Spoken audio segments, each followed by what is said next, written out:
સુરતમાં મોટા પાયે ડિમોલિશન બાદ હજારો લોકો રસ્તા પર આવી ગયા છે। 100 થી વધુ મકાનો તોડી પાડવામાં આવ્યા। પાલિકા કમિશનર નાગરાજાને કહ્યું કે તેઓ આ મામલે કશું જાણતા નથી। દરેક સવાલના જવાબમાં તેમણે મને ખબર નથી, મામલો તપાસનો વિષય છે એમ કહી સ્પષ્ટતા ટાળી હતી। સુરત શહેરમાં એક જ ઝટકામાં 100 થી વધુ મકાનો તોડી પાડી 500 થી વધુ લોકોને બેઘર કરવામાં આવ્યા છે। આ મોટા પાયે ડિમોલિશન બાદ સુરત મહાનગરપાલિકાના કમિશનર નાગરાજે આ મામલે પોતાને અજાણ હોવાનો દાવો કર્યો છે। પત્રકારોએ જ્યારે તેમની પાસે ડિમોલિશન અંગે પ્રશ્ન પૂછ્યા ત્યારે કમિશનરનો એક જ રટણો જોવા મળ્યો। દરેક સવાલના જવાબમાં તેઓ કહેતા રહ્યા, મને ખબર નથી, સમગ્ર મામલો તપાસનો વિષય છે। તેમણે આ ડિમોલિશન માટે કોઈને જવાબદાર ઠેરવવાનો ઇનકાર કર્યો અને હાલમાં તપાસ બાદ જ કંઈ કહી શકાય તેમ જણાવ્યું। હાલ પાલિકા તરફથી સત્તાવાર સમિતિની રચના કરવામાં આવી છે અને કમિટી દ્વારા તપાસ શરૂ કરવામાં આવી છે। શાંતિ શાંતિ સર, નાસિરનગરમાં ડિમોલેશન કરવામાં આવ્યું છે કે નહીં? નાસિરનગરમાં અમારા અધિકારીઓ ગયા હતા, એના વિષયમાં આજે નિવેદન પણ થયું હતું। આગળ જે બનાવ બન્યું છે એના વિષય તપાસ સમિતિ રચવામાં આવી છે। એ તપાસ સમિતિમાંથી જે પણ હશે એના મુજબ આપણે કામગીરી કરવાનું છે અને અત્યારે શાંતિથી તપાસનો વિષય છે તો આપણે એમાં અત્યારથી એક ડિસિઝન લેવું એ બરાબર નથી। આ ડિમોલિશન કોને કર્યું? ખાલી એક જ શબ્દમાં ડિમોલિશન કોને કર્યું? મને નથી ખબર। સર, ડિમોલિશન થયું છે કે નહીં? ડિમોલિશન થયું છે કે નહીં?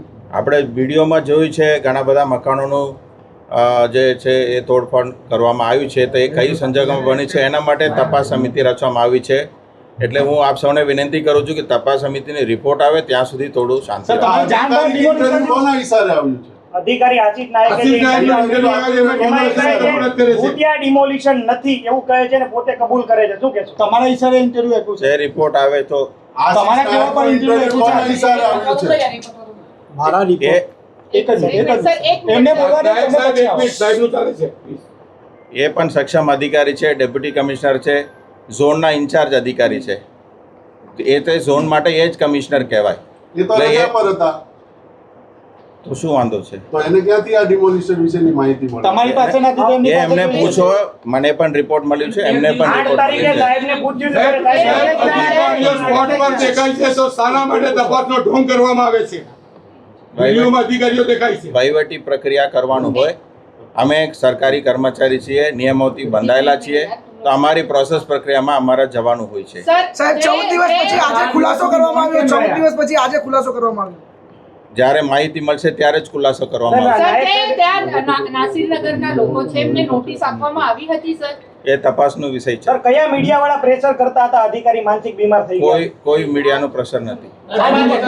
અધિકારીઓ કહે છે મીડિયાનું પ્રેશર। ક્यों मीडिया की पत्थर ठोक रहा है? આ ડિમોલિશન સાહેબ છેલ્લે એક લાઈનમાં ડિમોલિશન એસએનસીએ કર્યું છે કે ત્રાહિત વ્યક્તિએ કર્યું છે? એ તપાસનો વિષય છે, આપ સૌ જાણો છો। એસએનસીએ નથી કર્યું? એ તપાસનો વિષય છે, એના માટે તો સમિતિ બેઠાયેલું છે। અધિકારી છે અંદર, આપણા અધિકારી છે જે દેખાઈ રહ્યા છે વિડીયોમાં, તેમ છતાં પણ તપાસ કઈ રીતે તપાસ કરવાના છે? કારણ કે એ લોકોની હાજરીમાં ડિમોલિશન થયું છે સાહેબ।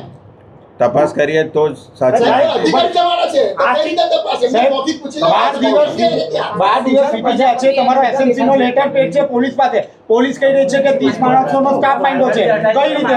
સાહેબ તમે સર, કઈ રીતે? એસએમસી નો લેટર પેજ છે પોલીસ પાસે। એસએમસી એક સરકારી કચેરી છે, નિયમો અને કાર્યપદ્ધતિ ચાલે, અને અમારે કોઈ પણ આવું પ્રશ્ન હોય તો તપાસ સમિતિમાં એને તપાસ કરવાનું પદ્ધતિ છે, એ પદ્ધતિ જ આપણે કર્યું છે। અત્યારે 2 દિવસ તપાસ કમિટી બની ગઈ છે, શું કાર્યવાહી કરી છે?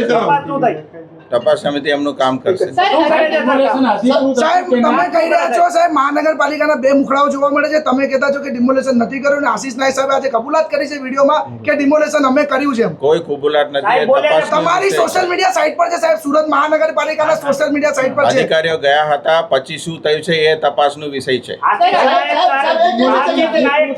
ભાષામાં બોલે છે ડિમોલેશન ભૂતિયા નથી, શું કહેશો? લોકો હતા ને, એટલે ભૂત કરી ગઈ ડિમોલિશન? એ તપાસનો વિષય છે। સાહેબ, એક સવાલ